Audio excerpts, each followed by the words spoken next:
Welcome to Run With It, the podcast that brings you business ideas from established entrepreneurs. Each episode, you'll hear a new business idea and the exact steps our guest would take to get started. Follow through, and you can earn a free mentoring session with today's guest and potentially a business partnership. Here are your hosts, Chris Justin and Ethan Janney.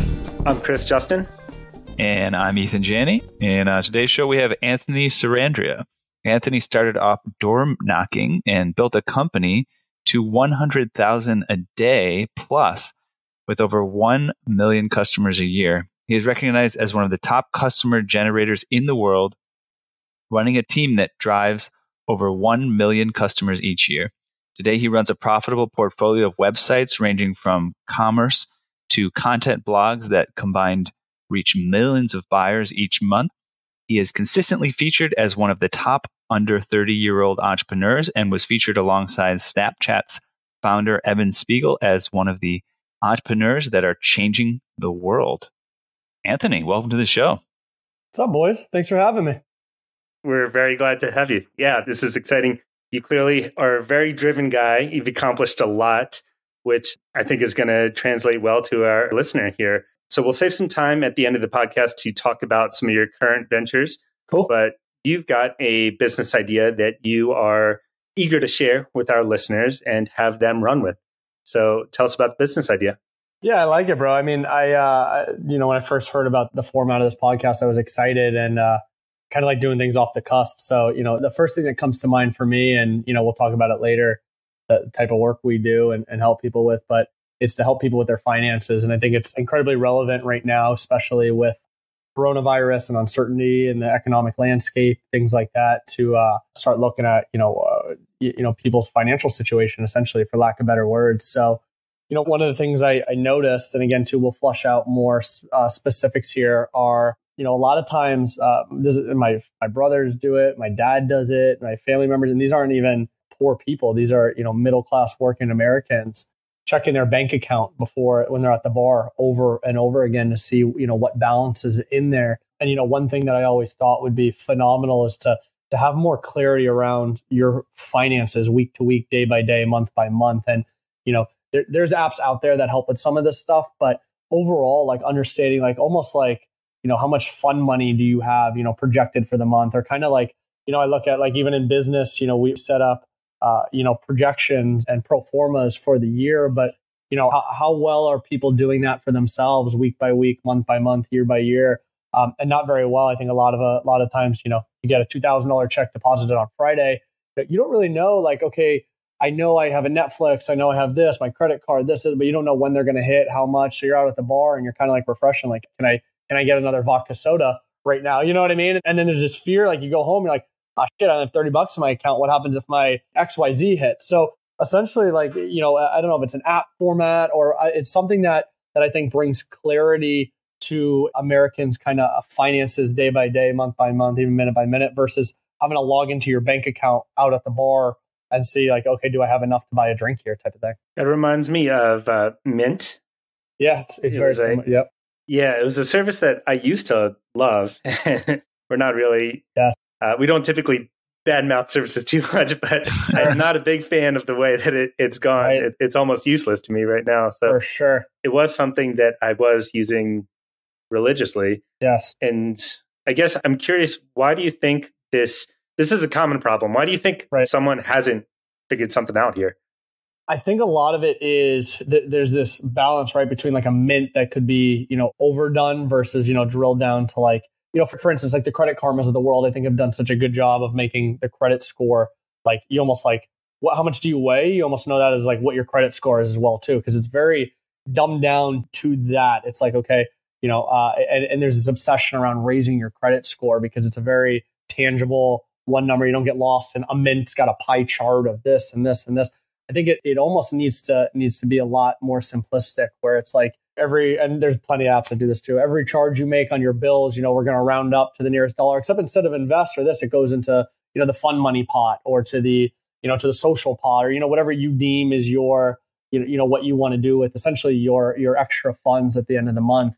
And maybe you just see that number where it's just chipping down when you're buying, a vodka soda, that main number for that week is going down versus again, the pie chart, here's how much is coming to the utility bill, to this, to this. It gets overcomplicated for, what is it? Americans have a sixth grade reading level, I think it is.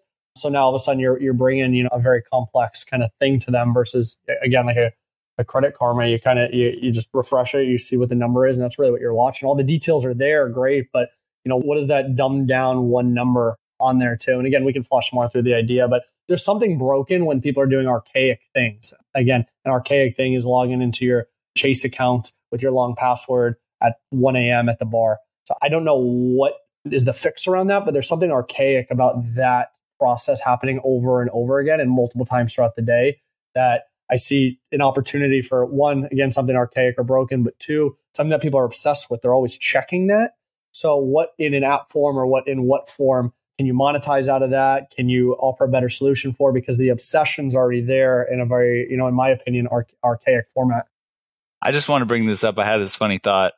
There's people install in their email like to prevent themselves from doing drunk emails, right? It's it's like a stall on your email.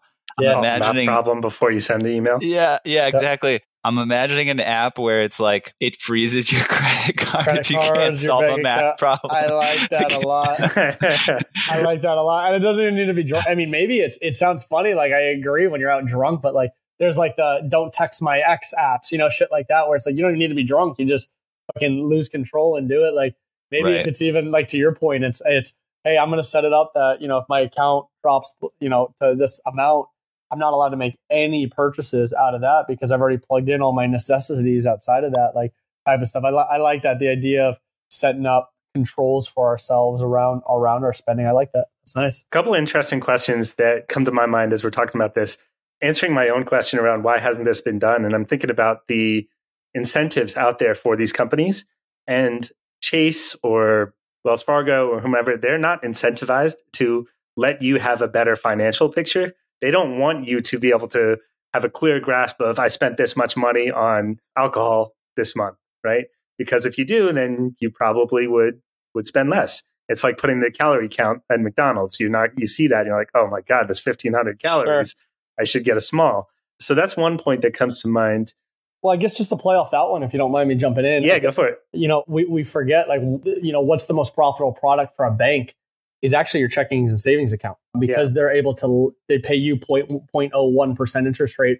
They're able to lend that at, 6, 8, I'm just making up 3 to whatever percentage rate. So you actually having cash in the bank actually in a way is, and again, too, there needs to be people also spending money, taking it out as well too. But you having cash at the bank is actually theoretically an incentive for these Chase Wells Fargos for you to not go buy a new boombox or something like that, because then there's more cash in there for them to essentially lend out. Yeah, that's interesting. That's why they get you to get the credit card that's linked to your bank account. Then they can make money from you. Oh, yeah.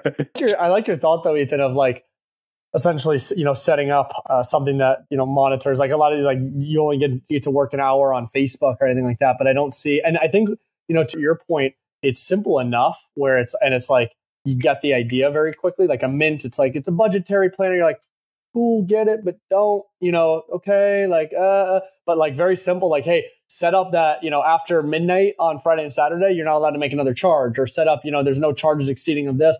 And the app, essentially puts stops in place because, you're not calling the bank or you're not checking the bank. I like that. I think that's a great idea. It's an easy app too.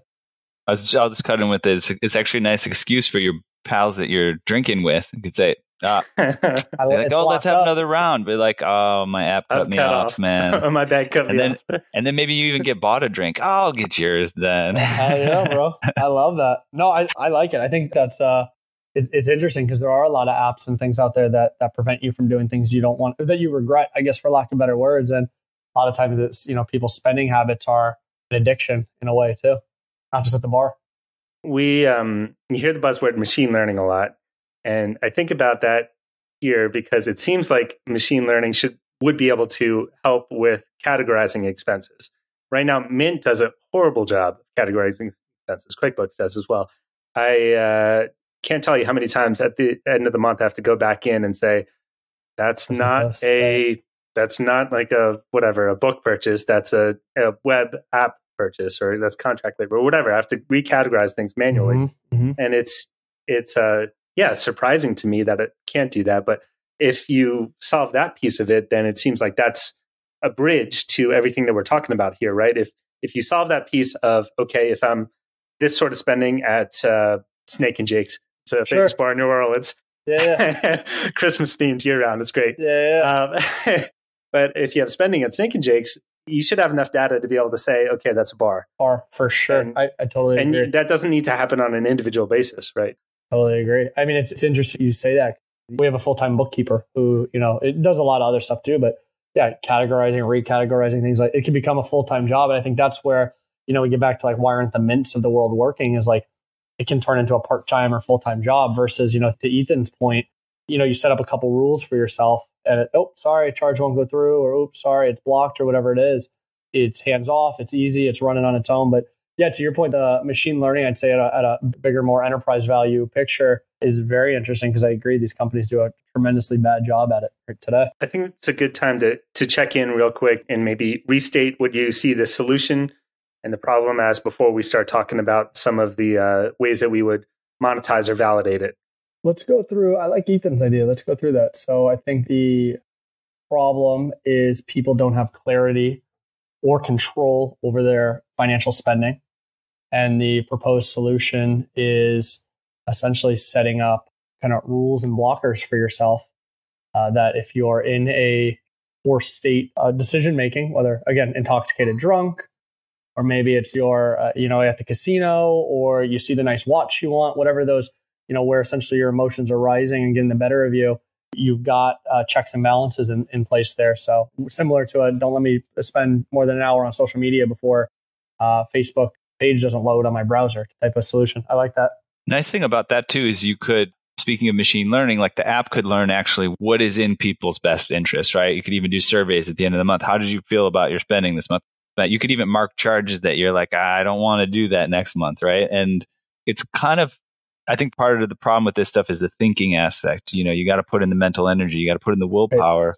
Whereas if an app is like curating, like not only did you say you didn't want to do this stuff, but we've learned from users that they typically, in retrospect, don't want to do this stuff. So we've curated this kind of plan for you that you're going to budget this certain amount at the bar, or you're not going to spend money on something stupid here or there. For sure. And again, getting back to enterprise value, the amount of financial data you're collecting from that is absurd. To be able to know exactly Ethan's spending habits is incredibly valuable, to have access to that data, even if it's through a simple, sorry, don't go on here app. The challenge that, and again, we can talk through too, is we're kind of like the salad option instead of the McDonald's. And instead of saying like, let's be a better tasting, really bad for you cheeseburger that people are probably going to do anyway, we're the salad option, which is great and you should do, but people don't really like you. So I imagine someone at midnight and they're trying to buy a girl a drink, and then they're not allowed to because of a rule they set up earlier. They're pissed at the app, and they're pissed at you. So let me speak to that a bit, because so the other side of this that could be more inspiring or exciting would be enabling for people.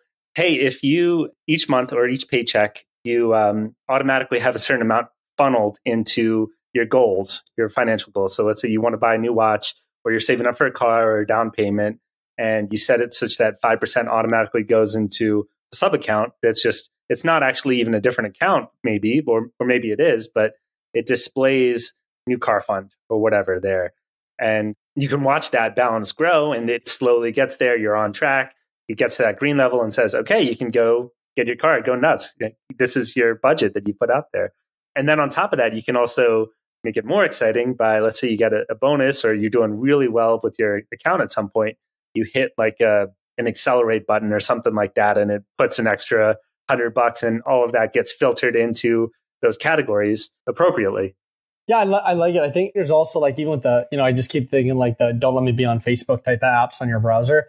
I think you could still get on Facebook. You'd have to jump through hoops. So by the time it just creates a little bit of a barrier. So like, I don't necessarily hate that app. And I guess I haven't undownloaded it or deleted it. I just, I know if I really want to get on there, if I'm really like, again, I'm buying the drink at the bar with the girl, I got to jump through some hoops. I got to go to the bathroom, and I got to text message, get this, and then I got to go here, and then I got to 2 or 3 hoops where you're still not like permanently locked out of your house, but you got to go around the back to grab the key. And it's like at that time, is it really worth it? Yeah. And I think that minimal amount of disincentive there is enough oftentimes for people to question, okay, do I need that second drink? I don't feel like solving this math problem or whatever the impediment is. I think what you brought up was really insightful in that you need to have something that doesn't just make this the salad option. Otherwise, people aren't going to want to use it. It's not going to be fun to use every single day. Ideally, you can make this to be something that people are excited to log into. I'm trying to think through it too, to what we were just talking about is like, instead of just, cut, not allowed to spend, like, is there a way to frame it as like, you're able to get more, or you're able to blah, blah. I'm just making stuff up. I'm trying to think through like, again, how to make it not necessarily a better tasting, worse for you cheeseburger in the McDonald's example, but I mean, that really is human, most human nature. It's very tough to get. It's easier to get somebody over from McDonald's to Burger King than salad and go. Yeah, you gotta sell to people on their short-term emotions and rewards, I think. And I like the term that you used, fun money. Like, I feel like if you called the app Fun Money, right? And you're going to sell way more than if you call it Save Money app. 100%. Yeah. Well, actually, that's interesting. So I wonder if you could tie it to savings, right? So you'd say, I want to put $100 into Fun Money. And if I do that, it automatically puts $200 into savings. For sure. I guess there's a couple interesting things there. It's like, so what Ethan just said is, instead of the Facebook blockers, it's essentially allowing you to do Facebook more, like frame. So it's allowing you to go buy more drinks at the bar type of thing, because now it's, like you said, either an allocation's going there or, right when you deposit your check, it automatically, like, let's say it's $2,000 check, automatically goes through your utility bills, this, boom, and then it pops down. You have $600 fun money for the rest of the month. And that's like the number you're watching. You're watching the fun money number versus the unclarity in your bank account. When you see, again, $50, you're like, I don't know if that, am I going to have a charge in the morning come out for that? How's that going to look? And it's a rolling fun money number going up or down. And that's the thing that you're opening that app and just refreshing it to be like, how much, fun money do I have left? So maybe it's not even a like, hey, don't charge anymore, a more basic idea, but like, I think it get really sticky because people log into their Chase and their Wells Fargo at then versus just opening the app, refreshing and be like, this is how much fun money I have left that I'm able to spend until my next paycheck. I think if anything, it like gets back to that Credit Karma example where it's just one number to watch that just kind of dumbs it down and it's easy to see. I'm dying to ask this question just because we have you on the call and it's pseudo relevant here. So, you've seen a lot of success with business. Yep. You've had money and you went from not having money to having money. When you think about your fun money and budgeting, like, have you increased your fun money commensurately to the amount of income that you're having over the years? Or do you keep it like steady at a stable low number because you feel like you don't need that much? Like, what's your approach to quote unquote fun money? Yeah, really interesting questions. I grew up in a middle-class home, not poor, but we lived paycheck to paycheck. And it's because my dad would gamble or he would drink or he would just spend it on fun money stuff real quick. And then, by the time it's the, Friday check comes, Monday comes, we're eating tuna again, type of thing where it was always fun when my dad got paid for 2 or 3 days, maybe 4 days. And then after that, it was like, all right, back to a lower level of living. So, I had to reverse train a lot of that thinking for myself. Because when I first started working, I remember, I'd get a check and I'd go spend it all, like literally every dollar. And I was like, it sounds silly to some people, maybe not everyone listening, but I was like, why am I saving? And again, too, I was younger, but what does savings do? That's not fun to save money. Like if I made it, I should go spend it, right? Because I'm gonna have another check in a week. And then start learning about like, oh, well, what happens if a disaster happens? Or you want to have savings for maybe something bigger you want in the future. Again, getting those aspirational things. Maybe it's a house, it's this, that one day. But to answer your question, as of now, a real answer is I think I live well below my means. And I think a lot of it is just like, partially because I'm like still trying to wake up every day with like a poor mindset, like thinking that like I need to go, like I stayed up till 3 a.m. yesterday working. Like I don't really need to stay up till 3 a.m. to work. But in my head, like I woke up that morning, like I got to get it today as if it's my last day, because otherwise there might not be, you know what I mean? So I definitely have not, it has not stayed on a steady trend of like, let's just say a 25% buffer of fun money where now all of a sudden I'm on a yacht every 3 days. It's kind of leveled off after a certain income level. And I don't know if that's the same for everyone, but it has been for me at least. Do you think you'll get to a point where you are on a yacht every 3 days? Or you live on one permanently? Just curious. I don't. And I guess the reason I say that is anyone listening who's made good money is, at least for me, this is my truth. Doesn't mean it is for everyone. But I see why Warren Buffett drives an old car.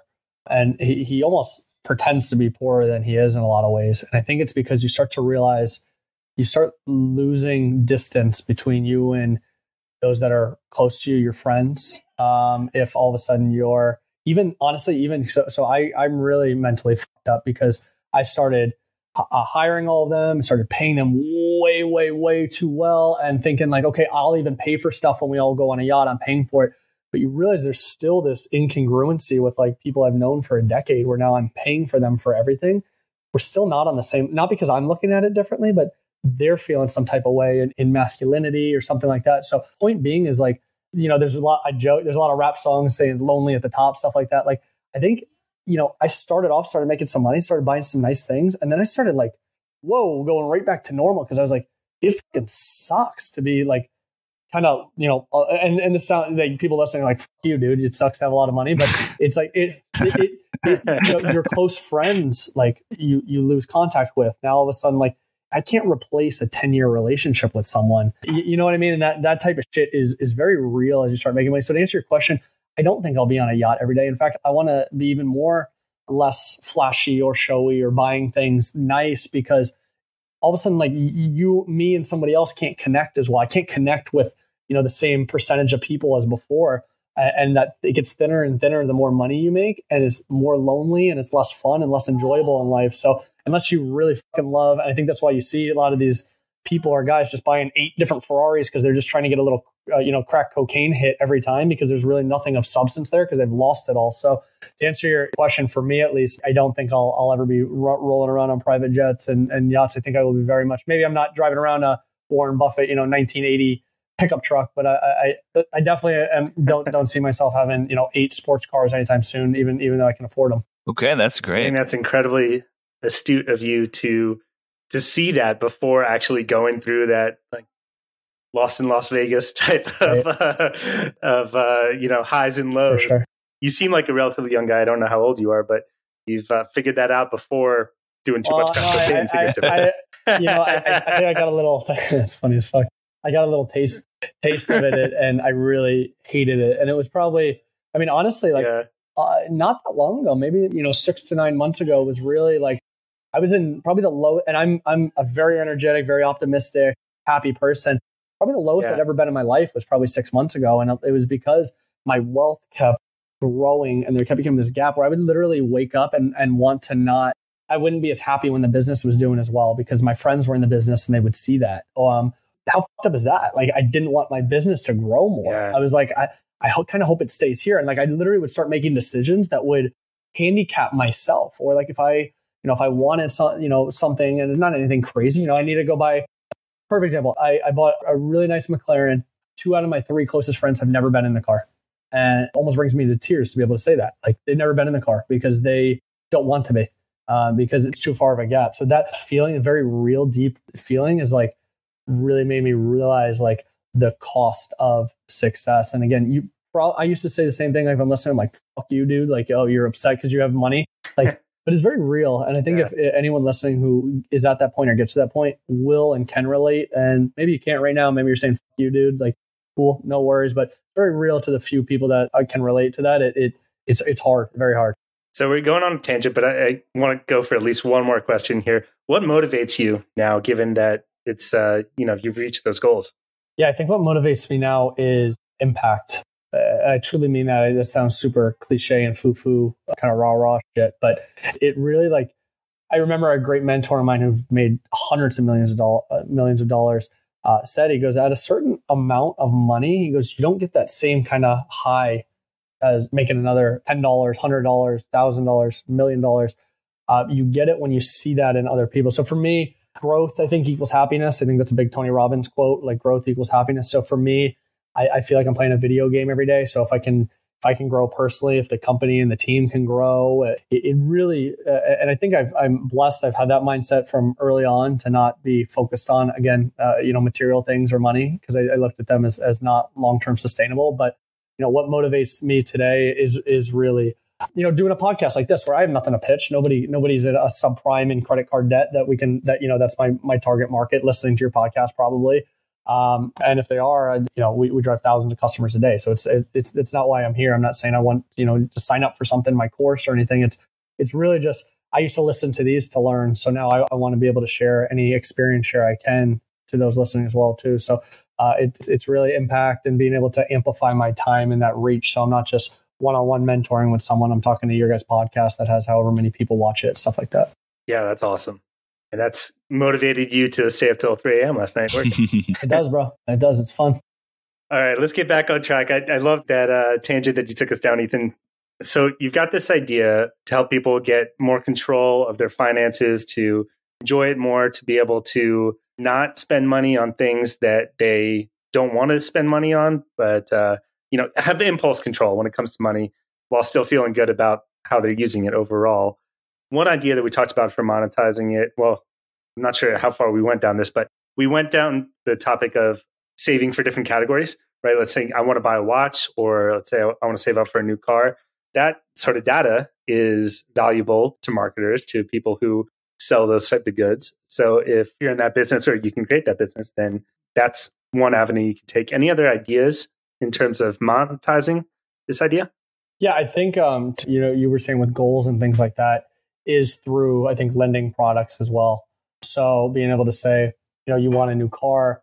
I say, hey, Chris, it looks like you've been saving on track for 3 months. We're actually able to get you a lower interest rate on the auto loan because we've seen that you've been very disciplined with what you're doing here. Yeah. And maybe that now, because people, fall naive to that your credit score is the only thing that gets taken into effect. So you could literally change a lending industry by now being able to say, hey, because Chris has made steady deposits into his goal fund or whatever that is. Yeah. You should lend to him at a lower rate or be able to lend him more money, even though his credit score doesn't necessarily reflect that, or his lending history, whatever that is. Like now you're introducing another decision-making category for lending, companies that are lending and things like that. So I imagine credit cards, personal loans, things like that very much can help expedite people to get to that level. And I think even dumbing down the app to, it really is, it's like, literally, I see people refresh their credit card app just to see what their credit score is when they're bored.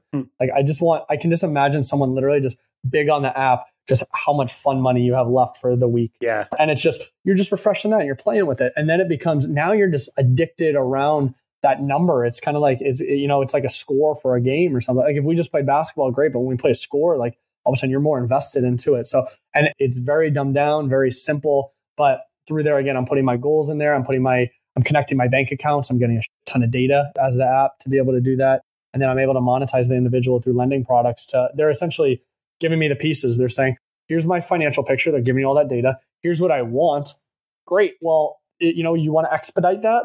Here's how I'm going to monetize it with the expedite of here's where you are today. Here's where you want to be. You've given me both pieces. Boom. Versus, most financial companies don't know what this is, or they don't have access to this. Yeah. And they're trying to get both. So I think it's a very powerful data play, really. This solves something I've been frustrated with for many, many years. My undergraduate degree was in music. I studied jazz piano performance, and, getting either 1099s or just getting paid in cash or all these things. And then to go to try to buy a house or something like that, there's like, we want to see your W-2s. And they're like, I don't have W-2s, but I've been making money. Like, what, how are we going to report this? How is it going to look good? That's great to have a resource like an app that tracks your spending, but can also report that you're good financially without you having to bother with, the typical financial instruments. I love it. Well, it dumbs it down too for these financial partners that ideally, the app works with, and says exactly like you said, like, hey, he's a musician. And instead of them being like, okay, give me all your statements over here and here and here, and then you paid with cash. And like, to your point, I didn't see what you did with cash and how financially savvy you are. But if I can in one place just see how financially savvy Ethan is, I might be a lot more apt to lend to him. And, maybe you start with the smaller to middle tier, banks and lending companies. And then eventually, you pull in the ear of a Chase Bank and you get, a $1 billion exit, like some of these apps that have this financial data. So Plaid is a great kind of brainchild of this. It's a gateway from your bank account to applications in general. Yeah. And I think they sold or they raised like I'm not even going to say it, some absorbent amount of money. I think they sold actually like $3 billion, something like that, just because they had access to what Ethan was doing all day long, that financial data they now had. And they had it through multiple banks. So if Bank of America now had access to what you were doing over in Wells Fargo and Chase and here, they didn't just have access to what you were doing. So this central hub of really, the tip of the iceberg again is the cutesy little how much fun money you have and what's your goal and working towards that. But really underneath the iceberg is understanding what, tracking your footsteps through your financial steps. And that is an enormous, powerful amount of data. Let's start talking about some of the action steps that a listener can take. Yeah. Here. What's something that person's listening, they're fired up, they bought into this idea. What's one thing that they can do right now to make progress on it? Yeah, I'd say first thing to make progress would be, I'm a big believer in, actually, I guess we could go as dumbed down as possible, but creating an MVP. So there's a great story I tell on a lot of podcasts, the creator of the Palm Pilot. Let me back up. Most people go create an app, go raise a ton of money. They go spend 5 years. They won't show anybody because they need it to be perfect. And then by then it's obsolete or something else has come out. Creator of the Palm Pilot literally carried around a block of wood with him and said, I wonder if I would actually pull this piece of wood and carry some third-party thing on me all day long. So he'd meet Chris and he'd say, what's your number? He'd pull out a block of wood, go like this. Then when he actually he wanted to go get lunch with you, he'd pull out this block of wood and go like this. And it sounds funny because today our phones are our third arm, literally. But how foreign is the idea to keep an object on you at all times that's not on your body? It's a crazy thought. So he MVP'd it by doing that and was able to, essentially prove out like, I would carry this object on me all day long, then went out, boom, boom, boom. So first thing is really, honestly, if you really want to be simple, is see if there's a actual need for it for yourself. Is, signing up for a mint, finding out what you dislike about it, or maybe even just writing down on a piece of paper, like how much fun money that is. And then you keep that in your pocket all day long. And then as you go buy something, you subtract it, go, and then you circle it. It's not a very glamorous thing, this first step, but really are you actually obsessed with that number in your pocket all day long is a great first step. From there too is depending on, if you don't even have any resources, there's a lot of clubs, groups for developers, things like that. You can really get good at selling the vision and the emotion and excitement around an idea. I think you'll find people that'll rally around you for little or no money. So I imagine going to for me, an Arizona State University, development club, go to a meeting there, or go to meetup.com with a bunch of developers and you're going, hey, here's my idea. I grew up paycheck to paycheck. Did you, Chris? Yeah, man, blah, blah, blah, blah. I've got this thing that I think is really going to help a lot of people. I don't know if you're on board. This is pending you're not a developer. And you may be able to find people that'll do it for free. And you say, hey, we need an MVP. I'm going to go try and raise money and then we'll get you paid type of thing where you don't need to give up equity. You don't need to pull out money out of your pocket. That selling that vision and inspiring people to take action on your idea is probably the number one skill set in business, I would say. And so anyway, I think that's a great place to start. I'm picturing that there are certain groups of people who would be more excited about a product like this than others. What do you think about niching down to either a certain personality or some sort of demographics for people who are going to be really excited about this sort of idea and may turn into early adopters? Yeah, I think it's, and I'll clarify that by saying, I'm not saying to exclude everyone, but I'm saying, of course, think of someone who to focus on that you can use in the development of the product, and who would be your early ambassadors and evangelists, whatever word you want to use. Yeah, I'd say, I go back and forth between two different things. This isn't a perfect answer. First is millennials and college students. So I always used to joke, I have the number one testing ground in my backyard. I have the biggest university, where if it grabs adoption there, it's through the roof. It's very tech savvy, young people that have time.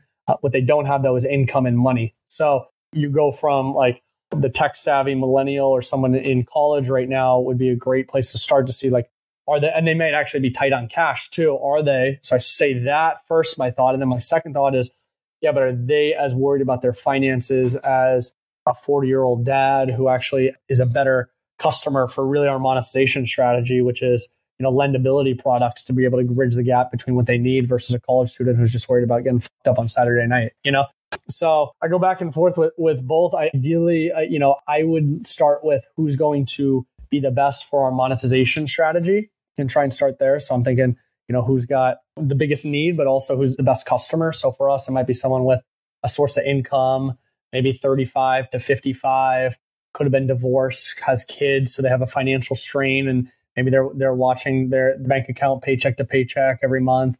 It's not just aspirational things like, man, I want to be in a Lamborghini. It's like, I need to get a Toyota Camry for my wife so that she can drive the kids to school. We're not both just sharing a car. So that might be an interesting place to start. Not sure if you guys have any thoughts, ideas on any of that, but that could be an interesting place to start. I think it was interesting. I don't know whether this would sell or not, but there's something about this, how you said that impact drives you right now, and it's almost like there's a certain crowd that's entrepreneurial, but they're also kind of like dealing with budget issues. Like I've got friends who used to make $150,000 a year, and now they're broke because they're trying to be an entrepreneur because they're just trying to figure it all out. And it's like, do I budget? Do I spend on education? Like, what do I do?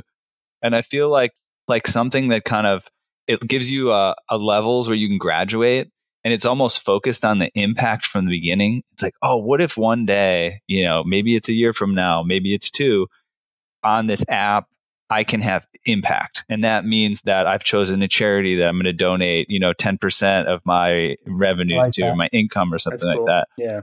I like that a lot. Then you get the people who have like financial capacity. They've probably got some cash flow, and they're probably going places, right, where they're going to use loans and financial instruments and stuff like that. I love that. Just slight twist on that too is once you understand the monetization model through, and you understand what, how much you're making per customer on there through the lendability products, it's, we make a donation on your behalf. Everyone who signs up, we donate on your behalf. Because then, to your point, there's that impact tie to it as well, to the sign up. Is it's like, hey, Ethan, if you, by joining, we make, a $5 impact under your name, where would you like this money to be donated? Here's a list. And then they send you a letter saying, Ethan, thank you for your donation. Like, how sticky of an app is that? Or to start with, to your point, I love that donation, charitable side of it too. Because I think we're all searching for purpose and impact, like you said. So you're able to accomplish that through the app and add value again to having clarity around how much actual free money you have or fun money you have. I think there's massive value there and stickiness. Cool. The group that comes to mind to me, one, I like the idea a lot, but tying it into this group of college graduates, to me, that's the time where you have to figure out money for the first time, really. Usually you're not making a ton of money before you're graduating college if you're going down that track, and you don't have a lot of experience creating a budget, perhaps. So that's an opportunity to change people's habits, right? I love that. More tech savvy. Also more tech savvy too. Also very tech savvy. And to your point too, you're with them now for the next, if you're looking at it as a long-term play, 40 years of their financial product sign up. And now theoretically they look to you to bridge where they are today, which they're giving you, bridge where they want to be tomorrow, which they're telling you. And now if you're the liaison in between there, that's got a ton of value there. They may buy a car coming out of college, right? They would need that. I don't know how many would look at housing or buying a house rather, but definitely renting. Sure. So if you can partner with commercial real estate companies, that could be an option. Sure. So yeah, there's some opportunities there. I love that. Even just to start, like we said, you're just a personal loan company at the end of the day. You're really like, you've got this beautiful app that tells you how much free money you have. It doesn't feel or look like it at all. But really at the end of the day, you're lending people personal loans is really like, if I were to just dumb down just the easiest monetization out of the gate, you're helping give extra data to a credit profile for Chris or Ethan to be able to, from a bank, you're helping Chris or Ethan track things. But at the end of the day, you're really a personal loan liaison. You're getting paid for every customer you drive them. I think that's a very quick, easy monetization. And then there's like you said, 100 other ways to monetize people with that data. There's a tremendous amount of enterprise value. There's a lot of other things that go into it, but even just to, drive revenue day one, I think you're a liaison for personal loan companies. I think we can popcorn a couple other action steps here before we wrap up. One thing that comes to mind for me is just sketching out, wireframing what the app could look like and showing it around to your friends. Sure. Right? Anyone can use PowerPoint or Keynote to make what this app looks like and say, hey, would you use this? And you get a lot of feedback before you even go to a developer and say, I want this built. Any other action steps like that, quick things that we can bounce around? I guess just on what you just said right there, the one thing that I would stress heavily is like, I call it the mom effect, where go, hey mom, what do you think about my idea here? And she goes, I love it, honey. It's great. And then you go spend time, money, effort, and it's a horrible idea. I always like to take it like, hey, my friend came up with this app. I think it's pretty stupid, actually. Is there like, he's asking me to get like 2 or 3 things that people hate about it. I personally don't really like this. And then like one thing you think's cool too, but like he's really, I guess for some weird reason, looking for more like what people hate about it. So here, I'll go first. Here's what I hate. And like that kind of like where all of a sudden now I'm not attacking Chris's idea. I can actually come in with raw, like if you just pulled off a book off the shelf and you're like, bro, what do you think of this cover? Like, I think it's kind of shitty. I'm like, yeah, bro, the fucking orange is shit. You're like, and then but you're like getting real feedback versus you're like, I wrote this book. I'm like, dude, that cover is gorgeous. Meanwhile, like I'm really thinking like the orange looks like shit. So that's the only thing that I guess on my popcorn, I'll just piggyback off what you said. I think is really important because I've spent thousands of hours and hundreds of thousands of dollars around ideas that everyone around me said it. My mom, the mom effect said it's great, but really it was horrible. And I wasn't asking the right way or removing the emotional kind of restraint in between. I was just imagining a world where people just made only the apps that their moms thought were a good idea. Oh, yeah. They'd be the only ones using their own app. Well, them and their mom. Sorry, 2 people, I guess. Then their poor moms would be forced to use these terrible apps. Oh, yeah. That'd be the only client. They do it, though, bro. They do it. Oh, that's great. That's good shit. Well, Anthony, thank you. We're coming up on time here. What's one thing that you want our listeners to take away from this conversation? I think it's fail fast. So a lot of the stuff with the MVP we're talking about here or getting something up versus the 50 different ways to monetize. It's this idea around fail fast. I think the more often, the quicker you fail, the more successful you're going to be. Great. So, listener, you have heard this fantastic idea from Anthony. He's clearly got a lot of passion behind it. There's clearly a problem here. I'd use an app like this. I think all of us would. So, if you'd like to run with this idea, take some action, follow through on some of the steps we've outlined, come up with your own action steps, and let us know what you've done. Email us at update@runwithit.fm with the actions you've taken. Everyone who responds will get access to an exclusive private group of action takers on Facebook. And one lucky listener will earn a free mentoring session with Anthony and potentially a business partnership for this idea. Anthony, thank you so much for your time here. Where can people go to learn more about you? Yeah, I'm pretty active on Instagram. It's just my first and last name, Anthony Sarandrea. Feel free to shoot me a message there or just Google my name. There, you'll find a way to get in touch with me, and I'll happy to answer any questions, anything I can. I do this just for fun, so any way I can help, I'm here. Awesome. Well, thank you so much, Anthony. I'm looking forward to hearing what our listeners run with, the updates that they have, and looking forward to talking with you again soon. Likewise, fellas. Thanks for having me, boys. Thanks a lot. Now it's time for you to run with it. Follow through on the action steps discussed and email a summary of what you did to update@runwithit.fm. Every listener who emails us will gain exclusive access to a private Facebook group of action takers. And one listener will earn a free mentoring session with today's guest and potentially a business partnership. Help us build the Run With It community of generous entrepreneurs. Please like, subscribe, and review us online. And remember, the secret of getting ahead is getting started.